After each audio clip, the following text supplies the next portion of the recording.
오늘 하나님께서 우리에게 주시는 말씀은 사무엘상 2장 말씀입니다. 사무엘상 2장 12절에서 26절까지의 말씀, 사무엘상 2장 12절에서 26절까지의 말씀을 우리가 함께 한 절씩 살펴볼 예정이고요. 오늘 함께 성경 봉독은 하지 않도록 하겠습니다.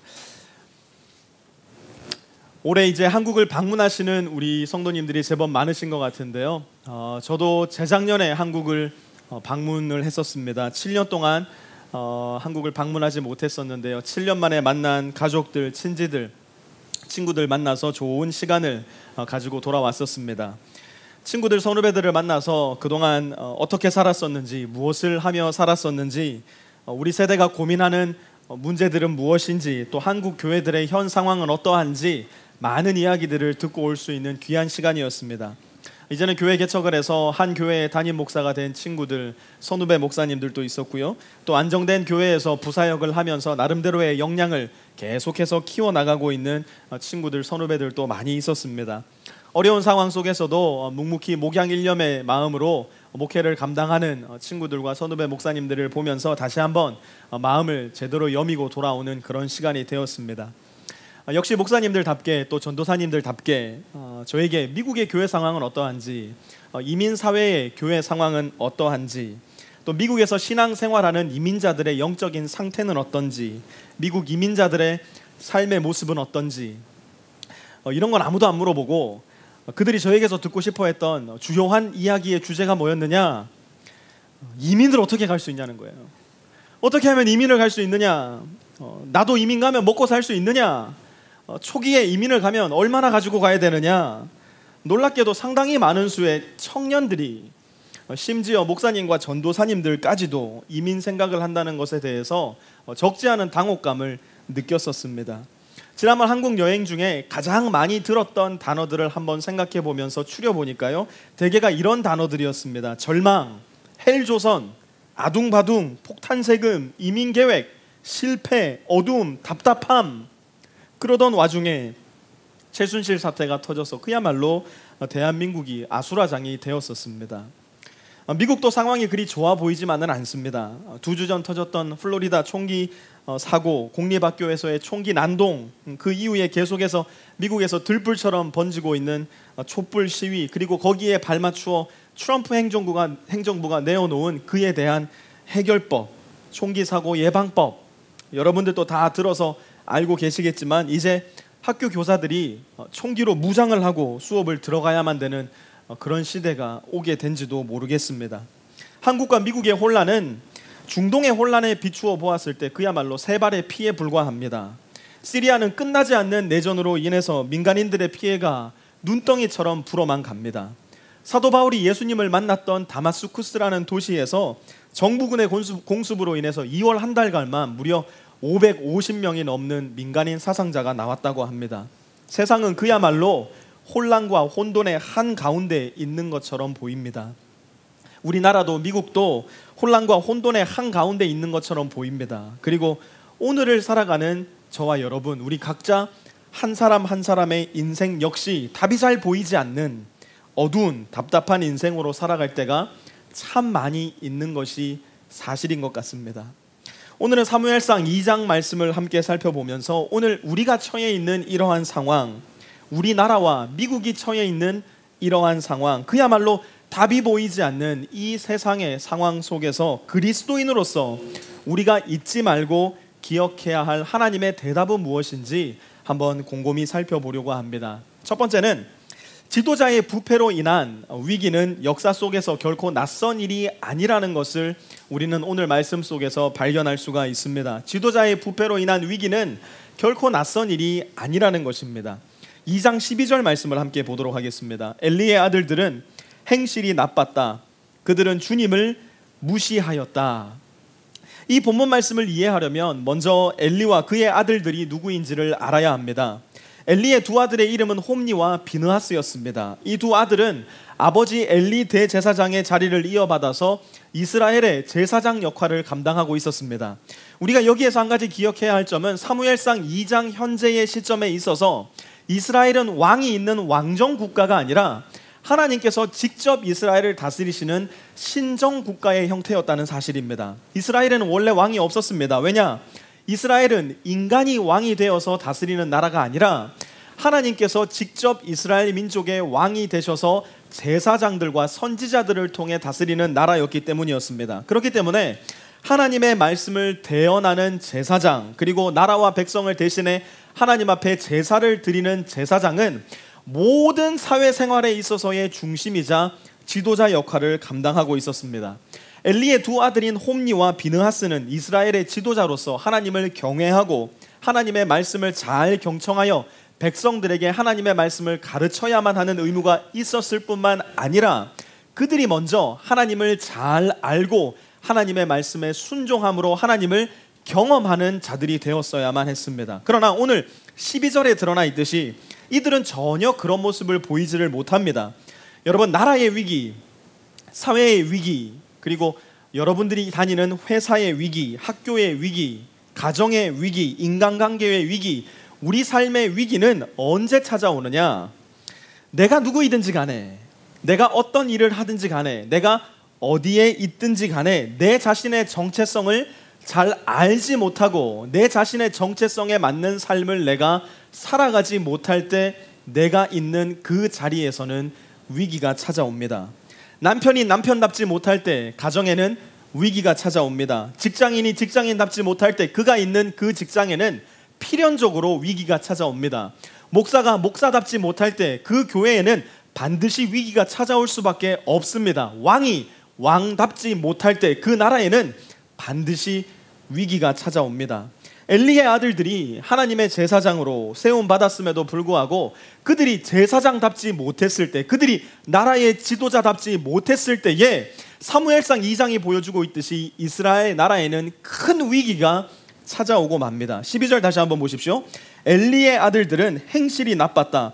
그들은 주님을 무시하였다. 여러분, 엘리의 아들들이 누구라고 했습니까? 홈니와 비느하스 제사장들이었습니다. 나라의 지도자들이었습니다. 누구보다 더 거룩하고 순결하게 하나님을 알아야 되는 사람들이었습니다. 그런데 이들이 어땠대요? 행실이 나빠 주님을 무시하였다. 주님을 알지도 못했을 뿐만 아니라 주님을 무시하기까지 했던 사람들이 바로 이스라엘의 지도자 홈니와 비느하스였습니다. 여러분, 이 말씀을 강 건너 불 보듯이 읽어서는 안 됩니다. 이 말씀을 강 건너 불 보듯이 받아들여서는 절대로 안 됩니다. 왜 그런가? 하나님은 이 말씀을 통해서 저와 여러분에게도 똑같이 물으시는 겁니다. Who are you? 너는 누구냐? 너는 지금 누구로 살고 있느냐? 여러분, 왜 가정이 어두워지는 줄 아세요? 왜 사회가 어두워지는 줄 아세요? 왜 우리가 속해 있는 이 나라가 어두워지는 줄 아세요? 목사님, 우리 남편이요, 신앙생활 제대로 하지도 않고요, 이 가정을 하나님께로 제대로 이끌지 못해서 우리 가정에 자꾸만 위기가 찾아와요. 목사님, 우리 부장님이요, 그 마음이 너무 나빠서 자꾸만 회식 가자 그러고, 회식 자리에서 술 안 마시면 왕따 시키고, 회식 끝나고 나면 자꾸 저를 이상한 데로 데리고 가려고 그러고, 직장인들은 모이기만 하면 음담패설하고, 그러다 보니까 우리 직장에 어둠이 찾아옵니다. 아니에요, 여러분. 거기에서 어둠이 찾아오는 게 아니에요. 우리가 살고 있는 이 세상은, 우리가 발을 딛고 살아가며 가는 이 세상은 원래 어두운 곳이에요. 우리가 속해 있는 이 나라는 원래 어두운 곳임을 우리는 알고 인식하고 있어야 돼요. 문제는 뭐냐? 우리가 우리 자신이 누구인지를 모를 때 문제가 생깁니다.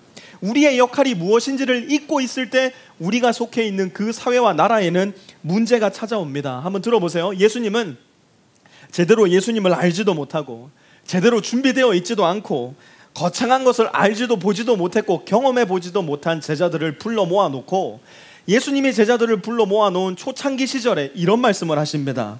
마태복음 5장 14절요. 너희는 세상의 빛이다. 아직 전혀 빛답지 못한 제자들을 향해서 너희는 세상의 빛이다 말씀하셨어요. 이 세상이 어두운 이유는 무엇인가? 거기 있는 내 직장 동료가 허랑방탕한 삶을 살기 때문에 이 세상이 어두워지는 것이 아니에요. 내 상급자가 자꾸만 부정부패를 저지르기 때문에 내가 속해 있는 회사가 어두워지는 것도 아니에요. 내 남편이, 내 아내가 그리스도인답지 못해서 우리 가정이 어두워지는 것도 아니라고요. 내가 속해 있는 나라에, 내가 속해 있는 가정의 회사에 위기가 찾아오는 이유, 빛으로 거듭난 내가, 하나님께서 빛으로 불러주신 내가 어두운 세상 가운데 빛의 역할을 알지도 못하고 빛의 삶을 살지도 못할 때 내가 살아가는 그 지역에는, 그 가정에는, 그 회사에는, 그 나라에는 위기가 찾아오는 겁니다. 12절 다시 한번 보세요. 엘리의 아들들은 행실이 나빴다. 그들은 주님을 무시하였다. 이 말씀을 이 시대에 맞추어 바꾸어 읽으면 이렇게 됩니다. 그리스도인들은 행실이 나빴다. 그들은 주님을 무시하였다. 여러분, 국가 지도자들의 부정과 부패는 우리에게 결코 낯선 일이 아닙니다.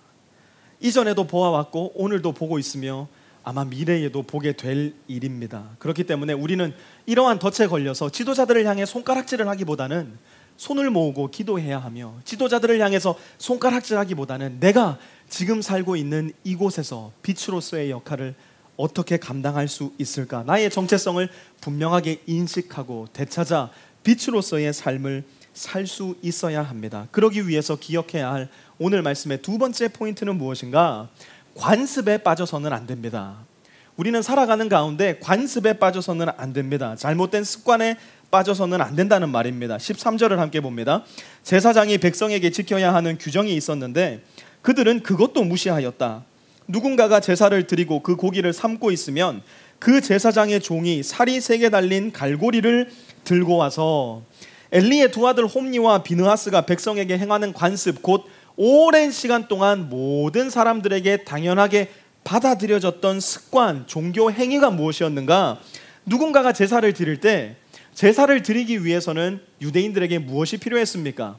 지난주에 함께 나누었듯이 동물이 필요했습니다. 소가 되었건 양이 되었건 염소가 되었건 새가 되었건 동물이 필요했습니다. 그리고 제사를 드리러 온 그 사람은 그 동물을 죽여야만 했습니다. 제사를 드리고 나면 그 고기를 삶아서 그 삶은 고기를 제사장과 제사를 드린 사람이 나누어 가지는 것이 그 당시 하나님께서 명령하신 제사법이었습니다. 그런데 오늘 본문에 보니까 제사를 드리고 그 고기를 큰 솥에 넣은 다음 제사장의 종이 3살 갈고리를 가지고 와서, 이어지는 14절에 보면요, 이렇게 기록되어 있습니다.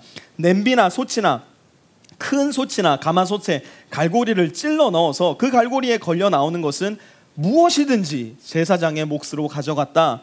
실로에 와서 주님께 제물을 바치는 이스라엘 사람이 모두 이런 일을 당하였다. 여러분, 솥에 있는 고기에 3살 갈고기를 집어넣어서 빼면은 안 나오는 고기가 뭐가 있겠습니까? 고기가 다 나오는 겁니다. 그러니까 그 다 나온 고기를 제사장이 취해버리는 겁니다. 쉬운 말로 목사가 성도들이 정성스럽게 하나님 앞에 올려드린 예물을 목사 개인의 유익과 목사 개인의 욕심으로 인해서 모두 다 가져가 버리는 그러한 일들이 이 당시 이스라엘에 일어나고 있었고, 더 심각한 것은 무엇인가? 그렇게 해도 아무도 질문과 이의를 제기하지 않는 관습이 되어버린 나라가 바로 이스라엘이었습니다. 다시 한번, 관습은 무엇인가?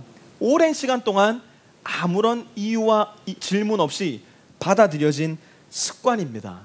사랑하는 프리스코 세미야 성도 여러분, 무엇인가가 관습이 될 때는 대단히 조심해야 됩니다. 그 관습에 대해서 대단히 신중하게 생각해 볼 줄 알아야 합니다. 무엇인가 관습이 될 때 우리가 의도치 않게 대단히 위험한 일이 일어날 수 있기 때문인데요. 특별히 교회 안에서 무엇인가가 관습이 될 때 우리는 그 관습들에 대해서 끊임없이 생각하고 질문할 수 있어야 합니다. 마찬가지로 내 개인의 신앙생활에 스며들어와 있는 관습들을 잘 관찰하고 살펴볼 줄 아는 지혜와 용기도 필요합니다. 만약 내 개인의 신앙생활 속에 나도 모르게 스며 나오는 이러한 생각들, 뭐 어차피 늘 그래 왔는데요, 뭐 어차피 오랜 시간 동안 그래 왔는데요, 둘러보니까 모든 사람들이 다 그렇게 하고 있는 걸요, 이러한 생각에 사로잡혀 있다면 그러한 부분에 대해서 우리는 반드시 질문하고 비판하고, 이것이 과연 성경의 말씀대로인지, 이것이 과연 하나님의 뜻인지 우리는 질문하고 물을 수 있어야 합니다. 우리 개인의 신앙생활에 우리 교회가 함께 하나님을 예배하고 따라가는 이 공동체 속에 관습화된 모습들이 있다면, 또한 그 관습들에 대해서 한 번도 질문해 보지 않았다면, 어쩌면 내 개인의 신앙은, 우리 공동체의 신앙은 위험한 지경에 와 있는지도 모릅니다. 하나님은 무엇을 원하실까? 하나님께서 내 삶에서 원하시는 것이 무엇일까? 우리 공동체 안에서 하나님께서 정말 원하시는 것은 무엇일까? 한 번도 질문해 보지도 않았고 한 번도 상상해 보지도 않았다면 나와 우리가 속해 있는 이 공동체는 어쩌면 대단히 위험한 공동체일지도 모르겠습니다. 여러분 기억하십시오. 질문의 부재 그리고 상상력의 부재는요, 언제나 자연스럽게 고착화, 관습화로 이어집니다. 질문하지 않으면, 상상하지 않으면 이전에 해왔던 것들을, 우리가 해왔던 모든 것들을 당연하게 받아들일 수밖에 없는 겁니다. 그렇게 아무런 질문과 반성 없이, 비판 없이 받아들여진 관습들은 공동체를 병들게 하고 공동체를 부패하게 만들어버립니다. 저를 비롯해서 우리 교회 각 부서를 맡고 있는 우리 전도사님 그리고 간사님들에게는 여러분의 도움이 정말 많이 필요합니다. 첫 번째로는 여러분들의 진심 어린 또 끊임없는 기도가 필요합니다. 두 번째로는 건강하고 비판적인 질문과 건강하고 비판적인 이의들도 우리에게는 필요합니다. 목사님, 왜 그건 그렇게 해야 되는지 말씀해 주실 수 있으세요? 목사님, 왜 우리 교회는 지금 이런저런 사역들을 하고 있는지 말씀해 주실 수 있으셔요? 목사님, 왜 우리 교회는 이러한 저러한 사역들을 하지 않는지 혹시 좀 나눠주실 수 있으셔요? 비판을 위한 비판이 아니라 교회가 조금 더 하나님의 뜻에 합당한 교회가 되어가기 위해서, 교회가 조금 더 하나님의 말씀에 합당한 교회가 되어가기 위해서 반드시 건강한 비판과 질문, 우리 공동체에는 필요합니다. 오늘 본문 안에 등장하는 이스라엘 안에 위기가 찾아온 이유가 무엇입니까? 관습 앞에서 아무도 이의를 제기하지 않는 겁니다. 관습 앞에서 아무도 제사장을 향해 질문이 있습니다. 왜 우리는 이렇게 이러한 일들을 해야 되는 것입니까? 아무도 질문하지 않은 겁니다. 원래 그래왔는데 뭘, 모두가 그렇게 살아왔는데 뭘, 이전부터 그렇게 해왔는데 뭘. 질문이 부재하니까, 건강한 비판이 부재하니까 이스라엘 나라 전체가 부패하고 썩어 들어가는 겁니다. 정체되고 부패되니까 어떻게 됩니까? 나라 지도자였던, 제사장이었던 홈리와 비느하스는 백성들을 착취하기 시작하는 겁니다. 이어지는 15, 16, 17절은 종교 지도자들의 부패한 모습, 그래서 백성들을 착취하는 모습이 여과 없이 등장을 합니다. 절망의 상태가 이어지는 겁니다. 그야말로 헬 이스라엘입니다. 백성은 아둥바둥 살아가는데 그들의 지도자들은 피둥피둥 살이 쪄가는 겁니다. 백성은 날마다 죽겠다 하는데 백성을 살려야 할 지도자들이었던 홈리와 비느하스는 더욱더 백성을 죽음의 나락으로 밀어내버립니다. 아무런 소망이 없어 보입니다. 어쩌면 이집트로 이민 가는 게 더 나아 보일지도 모릅니다. 어쩌면 바벨론으로 이민 가는 게 더 나아 보일지도 모릅니다. 그야말로 나라 안에 소망이 없어 보이는 겁니다. 질문이 없으니까, 건강한 비판이 없으니까 관습만 살아남아 나라 전체가 죽어가는 모습이 오늘 본문 가운데 펼쳐지고 있는 겁니다. 답답한 상황이 이스라엘 나라 전체에 펼쳐지고 있는 겁니다. 바로 그때 18절의 말씀이 등장을 하는데요. 18절 함께 보도록 하겠습니다. 한편 어린 사무엘은 못이 에봇을 입고 주님을 섬겼다. 사무엘상 2장의 구절을 전체적으로 한번 살펴보면요, 저자에 의해서 의도적으로 내용이 구분되어서 배열되어 있다는 것을 여러분이 알게 될 겁니다. 2장의 처음 시작은 한나의 찬양으로 시작이 됩니다. 아이를 갖게 된 한나가 하나님 앞에 찬양을 합니다. 하나님 감사합니다. 하나님을 높여드립니다. 그리고 그 뒤를 이어서 바로 어둠의 그림자가 들이오는데요, 그것이 무엇이냐? 홈리와 비느하스의 부정과 부패가 등장을 합니다. 더 이상 갈 곳 없는 막다른 지경에 나와 있는 이스라엘의 모습이 어두움으로, 답답함으로 묘사가 됩니다. 그리고 그 뒤를 이어서 다시 빛이 등장을 하는데요, 어린 사무엘의 모습이 부정과 부패한 홈리와 비느하스의 모습을 이어 그대로 등장을 하고요, 재미있게도 그 뒤를 다시 이어 한없이 부패하고 부정한 홈리와 비느하스의 이야기가 다시 등장을 합니다. 도대체 왜 성령님은 사무엘서의 저자에게 이러한 영감을 주어서 사무엘상 2장을 이런 식으로 배치하게 했을까요? 이것이 오늘 말씀의 세 번째 포인트입니다. 답답한 인생 가운데 우리가 꼭 붙잡고 있어야 할 답답한 하나님의 말씀은 무엇일까? 답답한 인생에 하나님은 답답한 대답을 내놓으실 때가 대단히 많다는 겁니다. 답답한 저와 여러분의 인생에 하나님은 우리 마음 같지 않게 답답한 대답을 내놓으실 때가 대단히 많습니다. 21절 말씀 함께 봅니다. 주님께서 한나를 돌보아 주셔서 한나는 임신하여 아들 셋과 딸 둘을 더 낳았다. 어린 사무엘도 주님 앞에서 잘 자랐다. 그 마지막 문장 같이 한번 읽어볼까요? 시작. 어린 사무엘도 주님 앞에서 잘 자랐다. 여러분, 지금 이스라엘은 국가적인 재난 사태에 있는 겁니다. 전후 사방 어디도 갈 곳 없는 깜깜한 그 지경에 있는 겁니다. 나라의 지도자인 2명의 제사장은 백성의 안녕과 평안은 전혀 고려하지 않고 있습니다. 하나님의 말씀도 전혀 생각하지 않는 상황입니다. 심지어 하나님의 종, 하나님의 말씀을 대변하고 하나님의 말씀으로 나라를 이끌어야 할 그들이 하나님의 말씀에서 가장 멀리 떠나 있는 답답한 상황이 지금 현재 이스라엘의 상황입니다. 소망이 없는 거예요. 절망만 존재하는 겁니다. 어둠이 짙게 내려 깔려 있고 답답한 겁니다. 하나님은 뭐 하고 계시나 싶은 의심이 이스라엘 백성의 마음을 가득 채우고 있는 상황입니다. 이 답답한 상황 속에서 하나님은 무언가 시원한 말씀을 해주셔야 될 텐데 더 답답한 말씀 이렇게 하십니다. 21절 후반절요.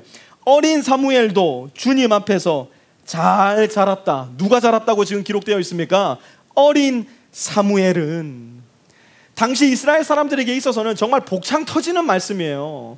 당시 이스라엘 사람들에게 있어서는 정말 답답하기 짝이 없는 말씀이에요. 지금 이들에게 필요한 것은 즉각적인 구원이에요. 지금 이들에게 필요한 것은 즉각적인 변화라고요. 그런데 누가 어떻게 하고 있다고요? 어린 사무엘도 주님 앞에서 잘 자랐다. 아니 그러면 애가 자라지 애가 쪼그라듭니까? 애가 그냥 그대로 멈춰 있습니까? 아기는 자라잖아요. 아이를 키우는 저와 여러분 다 잘 알고 계시잖아요. 정말 답답한 말씀을 지금 하나님께서 답답한 이스라엘에게 하고 계신 겁니다. 뭔가 하나님께서 하시는 일이라고 한다면 그야말로 세상을 단번에 뒤집어 엎어 놓을 만한 그야말로 블락버스터급 액션이 등장을 해야 될 텐데 어린 사무엘도 주님 앞에서 잘 자랐다. 만약 저와 여러분이 그 당시 이스라엘 사람들이었다면요, 하나님을 향해 고개를 높이 들고 주님 이건 좀 아니지 않습니까? 주님 앞에 불평불만했을지도 몰라요. 그러나 본문은 하나님께서 우리 인생들의 삶 가운데 어떻게 일하시는지를 대단히 구체적으로 보여주고 있습니다.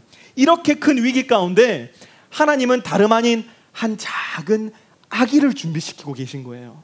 이렇게 절망적이고 답답한 상황 가운데 하나님은 다른 일을 하시는 것이 아니라 아주 작은 아기를 준비시키고 있는 겁니다. 가장 무력하고 가장 존경받지 못하며 가장 무시받고 인정받지 못하는 한 작은 아이를 준비시키시는 겁니다. 그야말로 답답하기 짝이 없는 일을 하나님은 지금 우리 눈앞에서 하고 계시는 겁니다. 그리고 이 아이로 하여금 무언가 대단히 급진적인 미션을 주시는 것이 아니라 이 아이로 하여금 자라나게 하십니다. 먹고 싸고 자고 자라나는 일을 이 아이에게 맡겨주신 겁니다. 혹시 21절까지 오는 사이에 이스라엘의 상황이 좀 나아졌을까 싶어서 살펴봤더니 전혀 그렇지가 않아요. 22절 한번 보세요. 엘리는 매우 늙었다. 그는 자기 아들들이 모든 이스라엘 사람에게 저지른 온갖 잘못을 상세하게 들었고 회막 어귀에서 일하는 여인들과 동침하기까지 한다는 소문을 들었다. 그나마 이스라엘의 마지막 희망이었던 엘리 대제사장은요, 이제는 매우 늙어버렸습니다. 그리고 설상가상으로 그 아들들이 하는 짓이 어디까지 이르렀느냐?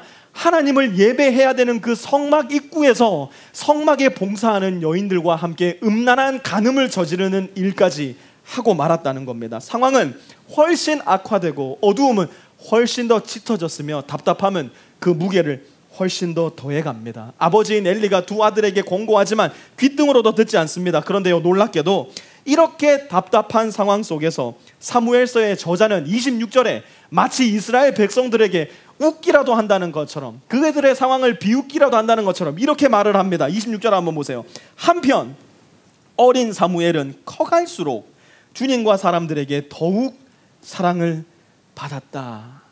절망의 상황은 더 깊어졌는데, 어두움의 그림자는 더 짙어졌는데, 답답함의 농도는 더 깊어졌는데, 사무엘은 아직도 어린 사무엘입니다. 사무엘은 아직도 아기입니다. 뿐만 아니라 좀 확확 자라야 될 텐데, 개역 개영 성경에 보니까 이렇게 기록되어 있어요. 어린 사무엘이 점점 자라매. 여러분, 도대체 이 본문 속에서 하나님은 이스라엘 민족들에게, 그리고 오늘을 살아가는 우리들에게 무슨 말씀을 하시고 싶으신 걸까요? 우리는 어둠 속에 있을 때, 절망 속에 있을 때, 답답함 속에 있을 때 무언가 그 상황을 완벽하게 뒤집어 엎어버릴 만한, 이제는 완전히 새 편을 짤 수 있는 그러한 사건, 나는 아무것도 하지 않아도 외부로부터 무슨 일이 일어나기를 기대하고 기도합니다. 하나님, 불꽃같이 오셔서 내 인생 좀 바꿔주세요. 하나님, 태풍같이 오셔서 내 인생의 적들을 다 쓸어주시고 새로운 인생 다시 시작할 수 있게 해주세요. 기도하기도 합니다. 그런데 여러분, 하나님은 오늘 본문 가운데서 우리에게 이것을 가르쳐 주고 계세요. 한번 잘 들어보세요. 가장 급진적인 일은 절망과 어둠과 답답함 속에 있을 때에 가장 확실한 하나님의 일하심은 내 일상의 삶을 가장 평범하고 가장 성실하게 하루하루 살아가는 거예요. 내 삶이 너무너무 고통스럽고 너무너무 절망적이고 내 삶이 너무너무 찌질하고 고달파서 에라이 이렇게 살 바에야 그냥 확 죽어버리는 게 더 낫겠다 싶은 바로 그 순간에도 여전히 하나님을 믿고 신뢰함으로 하루하루 찌질하고도 고통스러운 내 삶을 살아가는 것.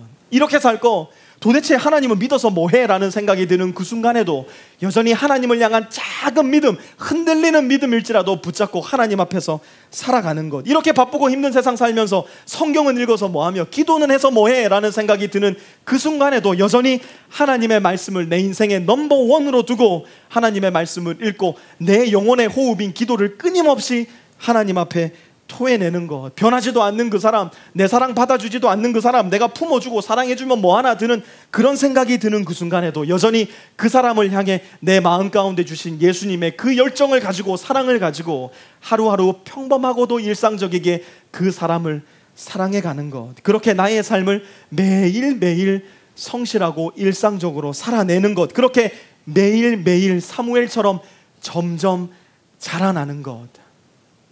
그 안에 하나님이 일하신다는 것, 그 안에 하나님의 일하심이 있다는 것을 오늘 말씀을 통해서 하나님은 우리에게 가르쳐주고 계신 겁니다. 여러분, 그런데요, 지금 사무엘상에 등장하는 이스라엘 상황도요, 사실 답답하기 짝이 없는 상황이거든요. 그런데 이스라엘 나라 전체 역사를 통틀어 보았을 때 지금 상황은 이스라엘에게 있어서 가장 절망적이고 고통스러운 순간은 아니었습니다. 이스라엘 역사 가운데서 최악의 시기를 겪고 있던 때가 있었으니 그때가 언제냐?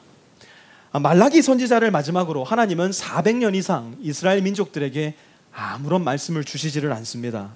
북왕국 이스라엘은 아시리아라는 나라에 의해서 멸망당한 지 오래고 남왕국 유다 역시 바벨론에 의해서 완전히 멸망당해 버립니다. 성전과 궁궐은 완전히 파괴되어서 흔적도 없이 사라져 버립니다. 시대의 흐름 속에 이스라엘은 바벨론에서 페르시아로, 페르시아에서 마게도니아로, 마게도니아에서 로마로 종살이를 하며 옮겨 다니게 됩니다. 겨우겨우 예루살렘으로 극히 일부의 유대인들만 돌아와 예배드릴 성전을 짓고 성벽을 재건하지만 알렉산더 대제의 뒤를 이은 안티오쿠스라는 자가 나타나서 하나님의 성전 안에서 감히 제우스 신상을 가져다 놓고 돼지를 잡아다가 하나님을 모욕하고 유대인들을 모욕합니다. 그러한 순간에도 하나님은 침묵하십니다. 그러한 상황 속에서도 하나님은 철저히 침묵을 지키십니다. 뒤를 이어 일어난 로마 왕국은 헤롯이라는 사람을 유대의 왕으로 앉힙니다. 그런데 이 헤롯이라는 사람이 얼마나 잔인하고도 포악한 왕이었는가? 당시 로마 황제였던 어거스투스는 기록 안에서 헤롯에 대해서 이렇게 말했습니다. 헤롯의 아들이 되기보다는 그의 돼지가 되는 것이 더 낫다. 왜요? 아들들을 다 죽여버리는 거예요. 자기의 권세를, 자기의 권위를 위협할까봐 아내와 아내를 다 죽여버리는 거예요. 자기의 아들들에게도 가족들에게도 이처럼 잔인한 왕이었으니 유대 민족들에게는 얼마나 잔인한 왕이었을지 우리는 쉽사리 짐작할 수 있을 겁니다. 그야말로 앞뒤 전후 사방이 보이지 않는 답답한 상황 가운데 이스라엘 민족들이 살고 있었던 겁니다. 그런데 하나님은 이 답답한 시기에 무엇을 하시느냐? 아무도 거들떠보지 않았던 베들레헴이라는 작은 총구석에서 아무도 거들떠보지 않았던 작은 소녀를 통해 아무도 거들떠보지 않는 작은 아기 예수님을 이 땅에 보내십니다. 유대인들이 세대의 세대를 거쳐 기다리고 또 기다리던 메시아가 드디어 이 땅에 오신 겁니다. 헤롯의 광기를 꺾어버리고 어거스투스 황제의 통치를 종식시키고 그야말로 천하를 통일하여 이스라엘 민족을 다시 한번 전 세계 최고의 민족으로 만들어낼 메시아가 이 땅에 오신 겁니다. 그런데 성경은 예수님을 이렇게 묘사합니다. 누가복음 2장 40절요. 아기는 자라나면서 튼튼해지고 지혜로 가득 차게 되었고 또 하나님의 은혜가 그와 함께 하였다. 다시 한번 잘 들어보세요. 아기는 자라나면서 튼튼해지고 지혜로 가득 차게 되었고 또 하나님의 은혜가 그와 함께 하였다. 지금 당장 칼 차고 나가서 지금 당장 말 위에 앉아서 헤롯 왕을 죽이고 어거스투스 황제를 폐회시키고 전 나라를 통일해도 모자랄 판인데, 누가는 마치 언젠가 본 적이 있는 것을 다시 쓰는 듯한 느낌으로 이렇게 기록합니다. 아기는 자라면서 튼튼해지고. 아니, 지금 상황이니만큼 이렇게 자라나고 있을 여유로운 상황이 아니란 말입니다. 지금 당장 무슨 일이 일어나도 일어나야 되는 상황인데, 지금 가장 답답하고 답답한 상황 가운데 있는데, 하나님은 이 답답한 상황 속에 답답한 답을 내어놓으시는 거예요. 아기는 자라나면서 튼튼해지고. 이 답답한 세상 속에 하나님이 내어놓으신 답답한 대답은 다름 아닌 답답한 아기 예수였습니다. 예수님쯤 되면 그냥 자라는 과정은 스킵하고 한 번에 성인이 되셔서 칼 차고 나가면 좋을 텐데, 그렇지 않습니다. 여전히 예수님은 아기 예수님입니다. 마치 아이 사무엘이 하루하루 조금씩 자라났듯이 아기 예수님도 하루하루 조금씩 인간의 본성을 조금 더 거스르지 않은 채 그렇게 자라나십니다. 하나님은 참으로 답답한 방법을 사용하고 계신 겁니다. 그리고 마침내 예수님이 장성하셨을 때 이제야말로 실력을 보여주실 때가 되었구나, 하늘의 천사들도 숨죽여 지켜보고 있는 그때에 예수님은 헤롯의 궁전이 있는 예루살렘으로 가시지도 않고 어거스투스 황제의 궁전이 있는 로마로 가시지도 않고 뜻밖의 한 시골 마을 갈릴리로 찾아가십니다. 그리고 그 갈릴리에서 저와 여러분과 조금도 다르지 않은 평범한 사람 12를 불러 모으십니다. 3년이 넘는 시간 동안 그들과 함께 먹고 자고 주무시면서 예수님은 평범한 인간이라면 하실 수 없는 여러 가지 일들을 제자들에게 보여주시고 가르쳐 주십니다. 제자들의 마음 가운데는 점점 기대가 고조되기 시작합니다. 예수님이 드디어 무슨 일을 시작하시겠구나, 예수님이 드디어 유대의 왕이 되시겠구나, 나도 예수님 따라서 좌측에 우측에 한 자리쯤 해먹을 수 있겠구나. 그들의 기대는 한없이 높아져 갑니다. 그리고 예수님이 예루살렘에 입성하는 순간 모든 사람들이 길가에 옷을 깔고 나무를 흔들며 호산나 왕이여 부르짖을 때에 그들의 기대는 가장 높은 곳을 찔러갑니다. 그런데 바로 그 순간 예수님은 십자가에 못 박혀 돌아가십니다. 3년 반 동안 따라다니면서도 내 마음대로 해주시지 않아서 답답하기 짝이 없는 예수님이었는데, 곧 있으면 나를 왕자 좌측에 왕자 우측에 앉혀주셔야 될 그 예수님은 내 마음 같지 않게 십자가 위에서 돌아가 버리십니다. 정말 제자들의 마음도 돌아버릴 지경에 이릅니다. 죽음의 그림자, 절망의 그림자가 모든 제자들의 마음을 가득 채워버립니다. 그렇게 하루, 이틀, 3일이 되던 날 제자들의 귀에 이상한 소리가 들려오기 시작합니다. 이상한 소문이 들려오기 시작합니다. 무덤에 예수님이 없어지셨다. 잠시 뒤에 또 이런 소문이 들립니다. 내가 예수님을 직접 보았습니다. 잠시 뒤에 또 이상한 소문이 들립니다. 내가 예수님의 못자국 난 손에 내 손을 집어넣어 보았습니다. 이것이 무슨 소린가? 예수님이 죽음을 이기시고 다시 부활하신 겁니다. 예수님이 죽음의 권세를 이기시고 인류 역사에 없었던 부활의 역사를 이루어내신 겁니다. 하나님은 유대인들만을 위한 구원자가 아닌 모든 인류를 위한 구원자를 창세 전부터 계획하셨고, 역사의 한순간에 답답하기 짝이 없는 인생을 살아가던 인류를 위하여 자기의 독생하신 아들 예수 그리스도를 이 땅에 보내어 주신 겁니다. 답답한 인생에 하나님께서 주신 답답한 대답은 바로 예수 그리스도이십니다. 저와 여러분의 답답한 인생에 하나님께서 보내주시는 유일한 답답한 대답 역시도 예수 그리스도이십니다. 예수님이 이 땅에 오심으로, 예수님이 저와 여러분의 죄를 대신해서 십자가에 죽으심으로, 그리고 인류 역사에 단 한 번도 없었던 전무후무한 죽음을 죽여버리심으로, 부활하심으로 말미암아 예수님은 인류의 역사를 완전히 뒤바꾸어 버리셨습니다.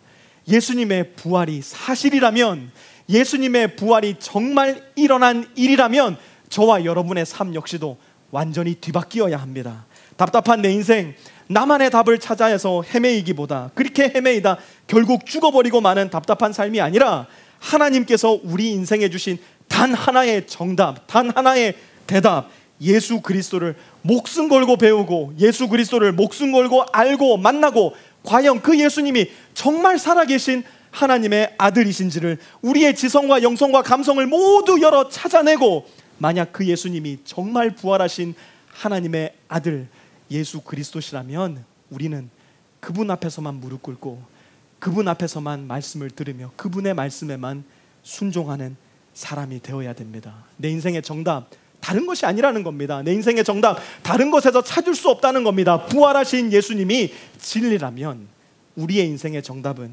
예수님 앞에서만 찾을 수 있다는 사실을 우리는 기억해야 합니다.